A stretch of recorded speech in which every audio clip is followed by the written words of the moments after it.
Saya Laila Rafiko dengan NIM I1B02300. Di sini saya akan melakukan kajian dukungan coping keluarga. Prainteraksi, saya telah menyiapkan alat, saya telah menyiapkan ruangan yang tenang, saya telah menjaga privasi keluarga pasien, saya telah membina hubungan percaya dengan keluarga pasien, dan saya siap bertemu dengan pasien. Selamat pagi Bu. Selamat pagi, silakan duduk Mbak. Baik, terima kasih. Ibu masih ingat dengan saya? Masih. Oke, saya perawat Laila ya Ibu yang bertugas pada pagi hari ini dari Puskesmas untuk melakukan pengkajian dukungan coping keluarga kepada keluarga Ibu. Iya. Oke, Ibu gimana kabarnya hari ini? Alhamdulillah baik Mbak. Ya, alhamdulillah ya Bu. Jadi nanti saya akan melakukan pengkajian untuk waktunya 7 menit, untuk tempatnya di sini saja ya Ibu. Untuk prosedurnya nanti Ibu menjawab saja pertanyaan dari saya. Oke, tujuannya saya untuk melakukan pengkajian dukungan coping ini untuk menemukan Ibu strategi coping terbaik mana yang dapat dilakukan untuk menyelesaikan masalah yang dialami keluarga Ibu. Apakah wawancaranya bisa dapat dimulai Ibu? Bisa. Baik, kalau misalnya bisa, kita langsung saja ya Ibu. Yang pertama, saya mau tanya Ibu, perasaannya Ibu dalam kondisi keluarga Ibu sekarang ini bagaimana Ibu? Terutama semenjak cucu Ibu lahir dan anak Ibu, mama menantu Ibu ya terlihat kewalahan mengurusi cucunya Ibu. Sebenarnya saya kasihan ya Mbak, menantu saya kena kecapean gitu karena ngurusin anak saya, karena ngurusin cucu saya. Saya juga sebenarnya capek ya Mbak, kayak bener ngurusin kayak gitu. Cuman ya bagaimana lagi, kasihan menantu sama cucu saya. Ibu merasa capek dan kasihan ya Bu kepada menantu dan cucu. Tapi Ibu tetap membantu ngurusin nggak Bu? Iya, tetap bantu sih Mbak. Oke, baik. Yang Ibu paling khawatirkan saat ini itu apa ya Bu? Bisa diceritakan?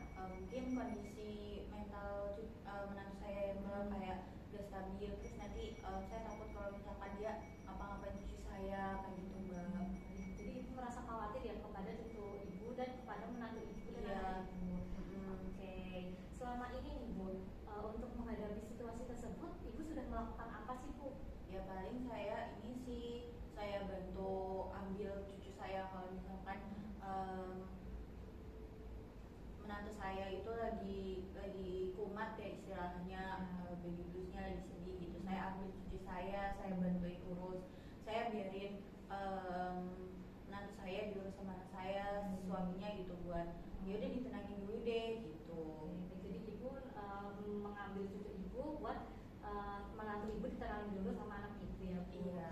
Setelah melakukan itu nih Bu, biasanya setelah Ibu ngambil cucunya Ibu tuh rasanya gimana sih Bu? Apa yang perasaan Ibu rasain? Ya sebenarnya sedih ya Mbak, orang tua mana yang gak sedih anaknya kayak gitu kecapean ngurusin anak dan ya kayak gitulah. Saya juga sedih sama cucu saya karena ya cucu saya nggak secara maksimal diurusin sama ibunya kayak gitu. Jadi Ibu merasa sedih ya Bu? Iya sedih banget Mbak. Di sini jadi saya punya nih beberapa strategi buat Ibu tuh mengatasi permasalahan dalam keluarga Ibu. Yang pertama itu mengandalkan dukungan anggota keluarga. Jadi dalam mengurus bayinya Ibu tuh bisa membagi waktu Bu dengan anak Ibu. Misal nih pagi-pagi dengan anak Ibu, cucunya Ibu. Tetapi nanti kalau misalnya udah siang nih mau tidur, nah itu bisa diambil alih sama Ibu biar ibunya istirahat kayak gitu Bu. Terus yang selanjutnya yaitu berbagi perasaan Bu. Jadi Ibu harus meluangkan waktu untuk saling bercerita satu keluarga Bu. Jadi biar anggota keluarga itu Bu saling terbuka dan anak Ibu tuh nggak merasa anak Ibu tuh menantu Ibu ya Bu itu merasa ngurus sendirian, capek dan lain-lain. Jadi keluarga Ibu itu harus saling terbuka. Yang selanjutnya itu fleksibilitas peran Ibu. Jadi peran dalam keluarga Ibu itu harus fleksibel Ibu. Jadi perannya tuh bisa disesuaikan. Misal anak Ibu nih, kan anak Ibu berarti cowok ya Bu, itu mencari nafkah bisa juga dengan membantu pekerjaan rumah menantu Ibu. Jadi nggak cuma menantu doang yang mengerjakan pekerjaan rumah. Terus anak Ibu nih bisa juga memandikan anaknya, menidurkan dan lain-lain. Jadi biar menantu Ibu tuh nggak sendirian. Ibu juga bisa nih sebagai mertua ya Bu, Ibu bisa membantu anak Ibu buat mengambil alih pekerjaan rumah, membantu aja ya Bu, membantu mengambil alih pekerjaan rumah, terus mungkin membantu mengurus dan lain-lain kayak gitu Bu. Ya.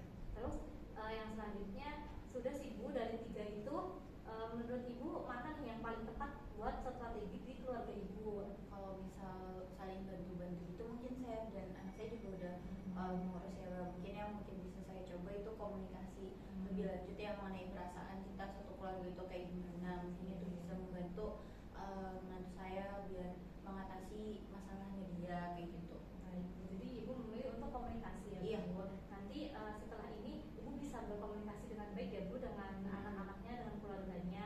Oke, setelah kita wawancara nih, Bu, bagaimana perasaan ibu Ya saat saya, ini? ya saya jadi tahu sih gimana ininya penyelesaian masalah dari keluarga saya kayak gitu. Oke, baik. Nanti setelah ini ya, Bu, bisa mulai diterapkan ya, Bu, strategi komunikasi yang baik dengan anak-anak ibu. Nanti minggu depan akan saya evaluasi kembali nih, Bu, gimana pemilihan strateginya, strategi copingnya apakah sudah tepat atau belum. Apakah ibu bersedia untuk bertemu lagi dengan saya minggu depan? Bersedia apa ya Mbak? Oke, waktunya sama aja ya, Bu, kayak hari ini, hari Sabtu jam 8 di rumah ibu. Iya. Baik, kalau misalnya bersedia, saya izin pamit ya Ibu. Terima kasih banyak Ibu sudah meluangkan waktu. Semoga Ibu dan keluarga sehat selalu. Amin. Terima kasih Mbak. Ini saya pamit ya Bu. Ya, hati-hati. Telah dilakukan pengkajian coping keluarga terhadap Ibu C usia 56 tahun di rumah Ibu C pada tanggal 4 April 2026. Sebelum dilakukan pengkajian, Ibu C merasa bingung karena keluarganya sedikit runyam karena cucunya baru lahir dan anaknya dan menantunya mengalami baby blues. Saat dilakukan pengkajian, Ibu C merasa saat dilakukan pengkajian, Ibu C dapat mengutarakan isi hatinya dengan baik dan dapat mengikuti wawancara dengan baik. Setelah dilakukan pengkajian, Ibu C merasa lebih baik karena sudah memilih satu strategi coping untuk keluarga Ibu C. Saya akan kembali lagi kepada Ibu C untuk mengevaluasi strategi coping yang sudah diambil oleh Ibu C 1 minggu kemudian, yaitu hari Sabtu pukul 8 di rumah Ibu C, Purwokerto, 4 April 2026, tertanda Pelaut Layla.